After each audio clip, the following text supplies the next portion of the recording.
Let's jump into the web. Let me show you some things there. All of you, because you're an MTA, have access to the OSBA website. For those of you, just a quick plug for Ohio School Boards Association. You know, there's 3 professional associations in the state that represent school leadership. There is BASA, which is the superintendents. There's OSBA, which is the school business officials, and then there's OSBA, which is what we are, which is the School Boards Association. So what happens in our association that's different from the others is that your board, your school board, has elected to join our association. All but one district in the state belong. Once your board joins OSBA, our services are available to the entire administrative team in the district. So it's a little bit different from the other groups that are vocational specific. You get to come here because your board has joined OSBA. So all these services are available for you, the treasurer, the superintendent, and pretty much anybody the district wants to put into it. So to access those, an awful lot of them are on the website. To get into the website, you do have an email login and a password, and then I'm going to walk you through the transportation section. What I've done is I've gone to transportation services, and then we have a menu. The top one, state rules and regulations, is actually what we're here talking about today. But if I click on this, what you'll see is that and this page is actually available to anybody that logs onto our website. What I keep there are the current Ohio transportation rules. My goal, my mindset, leaning backwards on the 25 years that I spent in your seat in the district, is it would be really nice if there's a one-stop shopping trip that you can go online to find everything. So that's what I've tried to give to you here on the OSBA website. So there's the current rules. We're going to jump into those in a different section here. That's today. Information about EPA grants we keep posted here. EPA sends things directly to us, and then we put it up. This is a brand new page, Federal Transportation Regulations. And if you've been following along on the emails that I send out on an as-needed basis, I've steered you to this page. And I'm not going to talk about anything else on this because Doug's going to spend a little bit of time with you on this material this morning. I will just say that there are 2 federal programs on the horizon. One is here. One is going to be here. So the first one of those is the Drug and Alcohol Clearinghouse. That takes effect on January 6th. So it's here. It's going to happen. The other one is what we call entry-level driver training, so we call it ELDT. That was supposed to take effect on February 7th. So FMCSA waived part of it because they weren't ready for the computer part. Said that'll take place 2 years later. And what the agency has told us is that all the rest of it is going to be pushed back 2 years also. They just haven't made the official notice yet. So are we a little concerned that, okay, they could tell us the day before, oops, we're going to do it anyway? They could. It's the government, right? But I'm fairly confident that they're going to push all of that out to 2022. And the entire focus of that is how does a brand new candidate get their CDL? It deals with the training requirements, both classroom and behind the wheel. It deals with how you get your license from the BMV, and then how you get your final license. All right, so the feds are stepping up in the oversight of training, which we've done since the mid-90s without any oversight. So obviously, the ODE pre-service program weighs into this, some way, shape, or form. Nobody knows, right? And I don't think ODE knows where they're going to go with it yet, so there's a lot of conversation going on. To be honest with you, Ohio is not the only state that's not ready. There's 49 others in the same boat, right? So you could think, man, Ohio's asleep at the switch. There's just so much going on, and quite honestly, the feds have not put out much information about it, so it's been nearly impossible for anybody to get ready for it also. So is this new? No. We've known about this for 3 years. But I don't know that anybody thought the feds would really pull it off. And then the due date's coming close, and now they're saying, oh, now the feds are saying, well, I don't think we can pull it off. So keep watching this page. Keep watching emails that come out from my desk here, the Pupil Transportation News, and I'll let you know what's going on and when it goes on. The rest is a secret until Doug talks to you in a little bit. Suspense, right?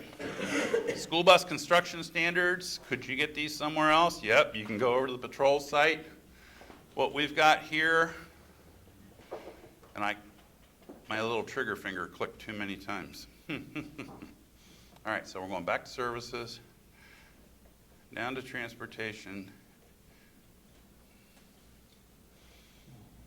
wireless, you know. School bus construction standards. What you will get here are the most recent standards, but also a whole bunch back.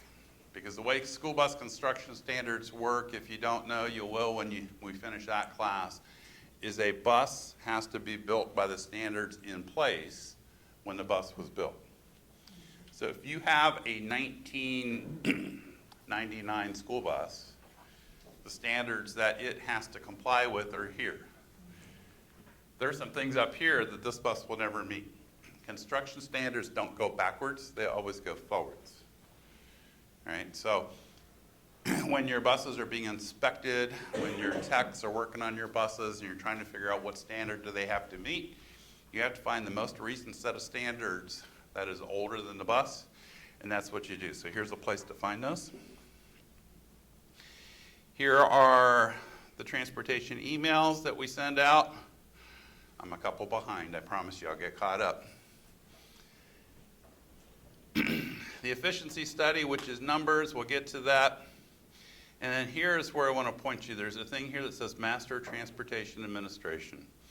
So all of you have access to this because you're in the MTA program. And what's in here is a list of all the graduates. Your name will be there once you finish 3 years of this, right? Registration forms. But here is where your back pocket becomes valuable, because what we've done is given you a whole bunch of resources where you can look things up. And I've been doing this for 40 years, and people call and they ask me questions, and sometimes I remember them.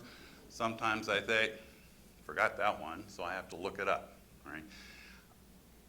Part of our goal today is to show you a whole bunch of stuff. And then tomorrow, when you get a phone call and someone asks you a question, I don't really expect you to remember what I said today. But what I do want you to remember is, where do I find that answer? Right? So I want to help you build a library. So all of you got a really fat notebook. It's no fun to carry. Won't fit in your purse, won't fit in your book bag. But what we want to do is help you build a library. So you're going to get a paper library by coming to class, but here's your electronic one. So if you go into the advanced reference library, you'll find T-reports, instructions, count sheets, a list of the exempt railroad crossings in Ohio. So if you send a driver on a field trip, you need to know if they're going to run into those. We've got the administrative code, the revised code, a bunch of federal documents. Lots of folks that have questions about procedures are in here. And then down here we have this list, and you have a paper copy in your handouts. There is I think it's 2 pages. Looks like the classic Excel spreadsheet. Kind of looks like this. So you have this in print. Let me tell you where that came from. In a stroke of something a lot of years ago, I decided every time I looked something up, I either needed to put a flag in the notebook so I could find it again, or add it to a list so I could remember where to go. So what you've got here are a couple pages of go-tos. So if someone asks you, this is sorted by topic, so what's online, you see the bus first. So if somebody asks you, hey, I'm with the fire department, I'd really like a bus that I can burn, explode, tear apart, cut in half. Well, so you can look that up. This is a hot link, so if you click on it, it will take you to the most current version of Revised Code 3313.41, which says it's okay for you to donate buses. Could you get this information somewhere else? Yep. You could call your attorneys. They could look it up for you, send you the answer and a $50 bill for the 10-minute phone call. Or I want you to have this shopping cart, if you will, so that you can look this stuff up online. So there's a bunch of stuff up here. I change this stuff as things change. I'm about ready. That's kind of what December is about, right? So I'll be spending time in December while you guys are out sledding and eating cookies and chocolate and decorating trees. I'll spend some time in here getting it caught up. And so my goal is to keep this as current as I can for you. The reason I don't post the actual law or the actual code is I'd rather post a link to it. So that way when the state changes something, you can get to the latest and the most accurate. So that's what this is. But you can get all your handouts electronically if you go to the website. And so if you click on this button, it will jump you to, here is the first class and all the handouts. Here's where the videos will come up as soon as I get those done. There are 2 sets of administrative code. I'll explain that in a minute. Here is the current revised code. Here's a special ed law. And then here is something else that I want to, this link. You'll have a picture of what Diana has laying on the back table. And I'm not a huge advocate of paper tests for adults, exams, midterms, and all kinds of that stuff. But when we were putting this program together, we thought, okay, we want to provide you all the information you need, but we want your districts to be comfortable with the fact that you're absorbing it and that you understand it. And so instead of doing a test at the end of each year that says you came, you studied, and you passed, what we do instead here is a project. So every year of the MTA program, it takes 3 years to get through it, you will do a project. And that project is intended not to be busy work for you, but something that your district needs anyway. The intent of these projects is it's something that revolves around one of the classes that we'll do this year. And take what you learned in that class, take the material that we share with you, take that back to your district and do something in your district that benefits your district. So here's an example. Today, we're going to talk about laws, rules, and regulations. One of the things that you can do in your district is figure out, as a department, are we following all those laws, rules, and regulations? And so one way to do that is to take a checklist. I've built that checklist for you. That's what this is. Now, you could pay OSBA to have either Doug and I come to the district and spend time with you, and we can do this. And districts do that.